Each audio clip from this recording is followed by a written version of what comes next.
함께 보실 하나님 말씀은 예레미야서 5장 1절에서 11절까지의 말씀입니다.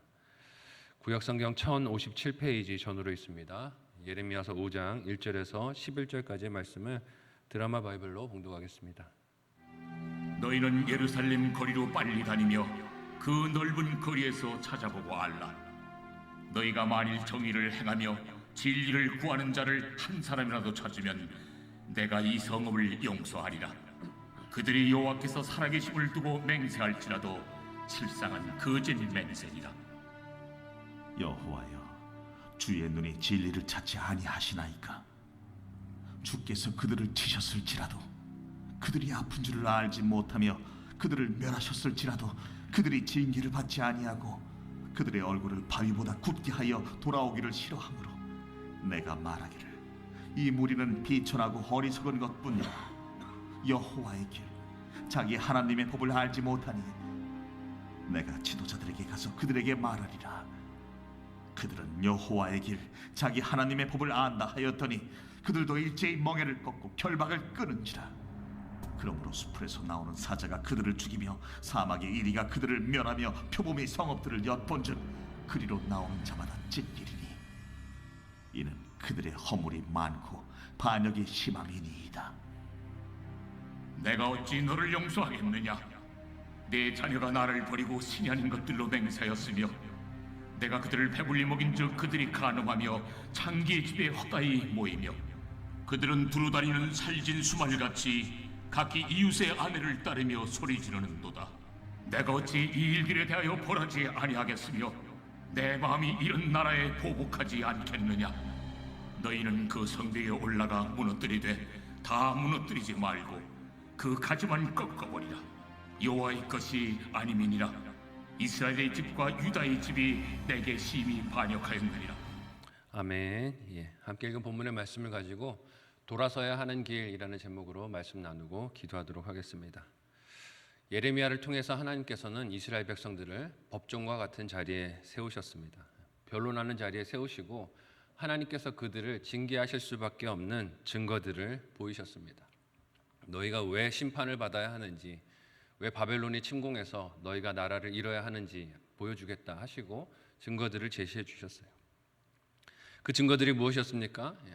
가장 중요한 것은 하나님을 기억하지 않는 것이었어요. 하나님을 기억하지 않고 우상을 따르면서 그들 삶에서 하나님이 원하시는 공의와 자비를 찾아볼 수 없다는 것이 하나님께서 그들에게 제시하신 증거들이었습니다. 그리고 하나님은 오늘 본문에서 이 심판을 취소하거나 멈추실 수 없는 것을 탄식하시며 말씀하고 계십니다. 이유가 무엇입니까? 함께 오늘 본문 1절에서 2절 내용을 한 목소리로 읽어보도록 하겠습니다. 같이 읽습니다. 시작. 너희는 예루살렘 거리로 빨리 다니며 그 넓은 거리에서 찾아보고 알라. 너희가 만일 의를 행하며 진리를 구하는 자를 한 사람이라도 찾으면 내가 이 성읍을 용서하리라. 그들이 여호와께서 살아계심을 두고 맹세할지라도 실상은 거짓 맹세니라. 아멘. 읽은 본문의 내용은 창세기의 소돔과 고모라를 떠올리게 합니다. 소돔과 고모라가 망한 이유가 무엇이었습니까? 의인 10사람이 없었기 때문이죠. 중재하는 아브라함이 하나님 앞에 엎드려서 의인 10사람을 찾으시면 어떡하시겠습니까? 멸하지 않겠다라고 하셨어요. 근데 그 의인 10사람을 찾지 못해서 그 땅이 멸망을 당했습니다. 소돔과 고모라는 의인 10명이 없어서 유황불로 멸망을 당했는데 오늘 본문에서 하나님은 예레미야를 통하여 예루살렘 거리에서 단 한 사람의 의인이라도 있는지 찾아보라고 말씀하십니다.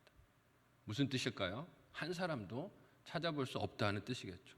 그만큼 이스라엘 백성의 죄악이 깊고 큰 것을 알 수 있는 하나님의 탄식입니다. 이방 나라만도 못한 존재가 되었다는 것이죠. 2절에서 하나님은 그런 이스라엘의 악이 드러나는 현장이 하나님의 살아계심을 두고 맹세하는 자리가 된다라고 하십니다. 하나님의 이름을 거론하면서 악을 행하고 있다는 뜻이에요.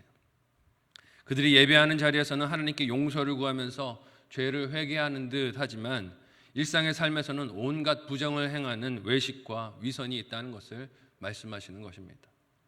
하나님께서 이스라엘 백성들에게 약속의 땅을 주시면서 그들의 삶에서 보기 원하시는 것이 무엇입니까? 하나님을 닮은 공의와 정의가 그 땅에 있기를 원하고 기대하셨어요. 정의를 행하고 진리를 구한다는 것은 말로 구호를 외치는 것을 뜻하지 않습니다. 정의를 행하고 공의를 행한다는 것은 무엇입니까? 하나님께서 이스라엘 백성을 사랑하시는 그 마음을 닮아서 이스라엘 백성들도 그들 가운데 있는 고아와 과부와 나그네들을 일상의 삶에서 돌보고 사랑하는 것을 원하셨다는 뜻이죠. 그러나 이게 눈이 먼 이스라엘 백성들은 어떻게 했습니까? 예배 자리에서는 하나님께 제물을 들고 나와서 죄를 용서해 달라고 빌고 그렇게 하나님께 간구하면서 일상에서는 죄를 반복해서 짓고 있었습니다. 그래도 상관없다라고 무감각한 상황에 빠져 있었던 것이죠. 그러니 하나님께 맹세를 했어도 실상은 하나님 뭐라고 말씀하십니까? 그게 다 거짓말이었다라고 말씀하시는 거예요. 이런 하나님의 탄식과 고발에 대해 예레미야는 어떤 응답을 합니까? 함께 오늘 본문 3절에서 6절까지의 내용을 한 목소리로 읽어보도록 하겠습니다. 같이 읽습니다. 시작. 여호와여, 주의 눈이 진리를 찾지 아니하시나이까? 주께서 그들을 치셨을지라도 그들이 아픈 줄을 알지 못하며 그들을 멸하셨을지라도 그들이 징계를 받지 아니하고 그들의 얼굴을 바위보다 굳게 하여 돌아오기를 싫어하므로 내가 말하기를 이 무리는 비천하고 어리석은 것뿐이라. 여호와의 길 자기 하나님의 법을 알지 못하니 내가 지도자들에게 가서 그들에게 말하리라. 그들은 여호와의 길 자기 하나님의 법을 안다 하였더니 그들도 일제히 멍에를 꺾고 결박을 끊은지라. 그러므로 수풀에서 나오는 사자가 그들을 죽이며 사막의 이리가 그들을 멸하며 표범이 성읍들을 엿본즉 그리로 나오는 자마다 찢기리니 이는 그들의 허물이 많고 반역이 심함이니이다. 아멘. 예레미야도 하나님의 탄식과 닮은 탄식을 하고 있는 것을 봅니다. 하나님께서 예루살렘에 의를 행하며 진리를 찾는 사람을 한 사람이라도 찾으면 용서할 것이다 라고 하셨지만 하나님께서 그렇게 용서하실 수 있는 이유를 찾을 수가 없다고 선지자가 반문에서 이렇게 대답하고 있어요. 하나님께서 이런 이스라엘의 총체적인 부패를 깨닫고 뉘우치라고 회초리를 때리셨지만 그걸 회초리로 아는 사람이 없다는 것입니다. 지난 본문에서도 나눴지만 하나님께서 자녀들을 치셨어도 그들이 그것을 징계로 여기지를 않았던 것이에요. 하나님께서 이런 이스라엘 백성들에게 매를 때리셨어도 그들은 아픈 줄을 알지 못할 정도로 감각을 잃어버렸다라고 합니다. 죄를 범하는 것을 부끄럽게 여기는 것이 아니라 오늘 말씀을 보면 오히려 당당하게 여겨서 자신들의 권리처럼 여기고 얼굴이 두꺼워졌다라고 합니다. 이는 마치 오늘날 우리 사회의 모습을 닮아 있는 것이 아닌가 하는 생각이 들어요. 죄를 범하면서도 이것의 부끄러움을 알고 뉘우치는 것이 아니라 그것이 마치 자유이자 권리인 것처럼 포장하는 시대상이 사회 전반적으로 유행하고 있기 때문에 그렇습니다. 죄를 지으면서도 이게 자기 권리인 줄 알고 그것을 자유로 여기는 사람들이 너무 많아요. 예레미야는 이런 예루살렘의 일반 백성들의 태도가 하나님의 말씀의 무지함 때문이다라고 여겨서 사회 지도층에게 나아가서 혹시 그 한 사람 말씀을 깨닫고 정의를 행하는 한 사람을 찾을까 희망을 발견할까 했지만 거기서도 찾지 못한 현실을 탄식합니다. 오히려 5절에서 그들이 한 말이 무엇이라 합니까? 하나님의 말씀과 율법을 멍에와 결박으로 여겨서 끊어버렸다라고 말하고 있어요. 하나님의 말씀을 사랑이나 생명을 주는 약속으로 여긴 것이 아니라 거추장스러운 구속과 규제로 여겼다는 뜻입니다. 그들은 하나님의 법을 남보다 많이 알았으면서도 불구하고 이를 따르지 않았으니 죄가 더 크다고 할 수 있겠죠. 스스로는 하나님 말씀을 안다고 했지만 그들 삶에서도 아는 하나님의 말씀을 따라 사는 삶을 찾아볼 수가 없었다는 것입니다. 그래서 하나님은 이렇게 총체적인 죄와 타락을 일삼는 이스라엘 백성들 앞에서 사자와 일이 표본과 같은 심판을 예비하셨다고 하십니다. 그들에게 고통을 주는 존재가 사람이라면 불쌍히 여기는 마음과 긍휼과 같은 것이 작동하겠지만 여러분 짐승과도 같은 맹수라면 어떻겠습니까? 상관하지 않는 것이에요. 불쌍히 여기는 것이 없다는 뜻입니다. 그런 사정을 봐주는 마음이나 긍휼을 찾아볼 수 없다는 뜻이에요. 그래서 바벨론의 침공은 무자비하고 잔인했습니다. 이런 심판을 예고하신 하나님이 다시 유다 백성에게 무슨 음성을 들려주십니까? 함께 7절에서 9절까지의 말씀을 한 목소리로 읽어보도록 하겠습니다. 같이 읽습니다. 시작. 내가 어찌 너를 용서하겠느냐? 내 자녀가 나를 버리고 신이 아닌 것들로 맹세하였으며 내가 그들을 배불리 먹인즉 그들이 간음하며 창기의 집에 허다히 모이며 그들은 두루 다니는 살찐 순말같이 각기 이웃의 아내를 따르며 소리 지르는도다. 여호와의 말씀이니라. 내가 어찌 이 일들에 대하여 벌하지 아니하겠으며 내 마음이 이런 나라에 보복하지 않겠느냐. 아멘. 맹수들의 심판을 도구로 준비하신 하나님께서는 그러실 수밖에 없는 이스라엘 백성들의 상태가 이와 같다라고 말씀하십니다. 읽은 본문에서 알 수 있는 이스라엘 백성들의 죄가 무엇입니까? 그 하나는 우상 숭배로 신이 아닌 것들을 그렇게 맹세하며 행동으로 그러한 죄가 다 드러나는 것을 말씀하시고, 하나님께서 그들이 주인이 아니라 자신들의 욕심이 주인이 되어 있는 모습을 드러내 보여주는 것을 알 수 있어요. 그러니 그 욕심은 음란과 정욕으로도 이어졌다 하십니다. 하나님께서 이스라엘 백성들을 배가 부르도록 먹이셨지만 그 풍요를 가지고 한 일이 무엇이라고 합니까?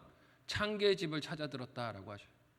하나님이 너희를 배불리 먹이셨어도 너희가 가는 곳이 음란한 곳을 향하여 그렇게 걸어갔다라고 말씀하세요. 풍족한 삶과 안락함을 가지고 간음하며 창기의 집에 허다히 모여서 우리 풍요를 이렇게 즐기자라고 하나님 주신 선물을 헛되이 낭비했다고 하십니다.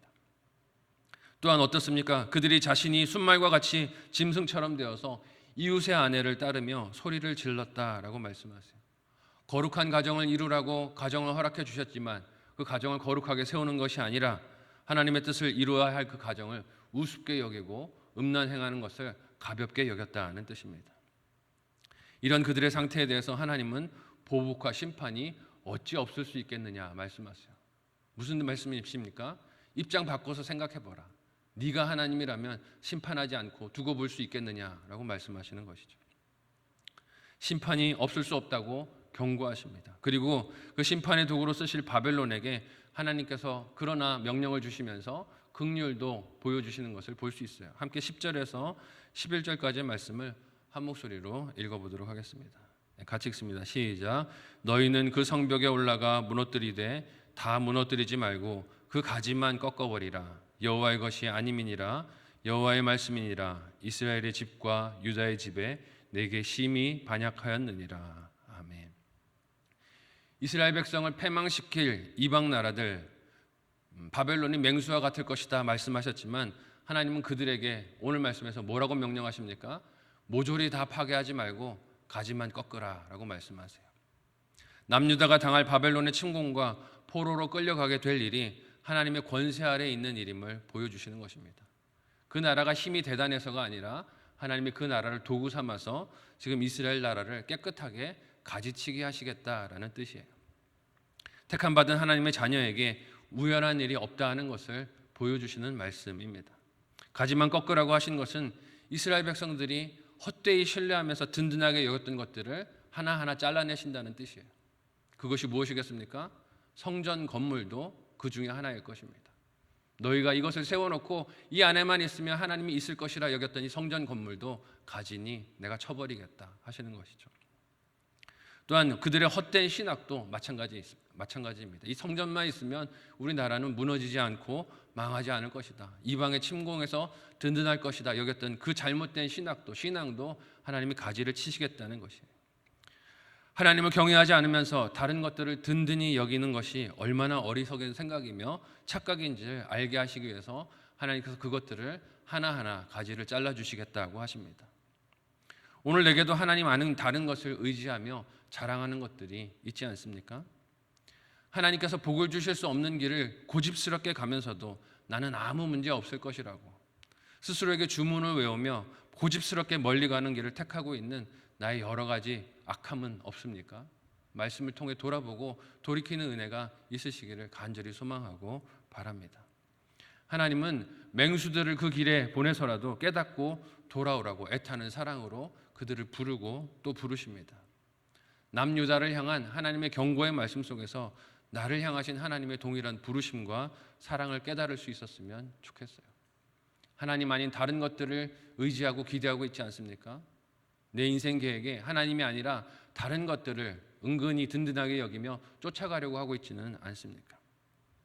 오늘 말씀 속에서 동일한 사랑으로 나를 부르시는 하나님의 음성을 깨닫고 하나님만 찾고 구하고 엎드리는 저와 여러분 모두가 되시기를 예수님의 이름으로 간절히 소원하고 축복합니다. 아멘.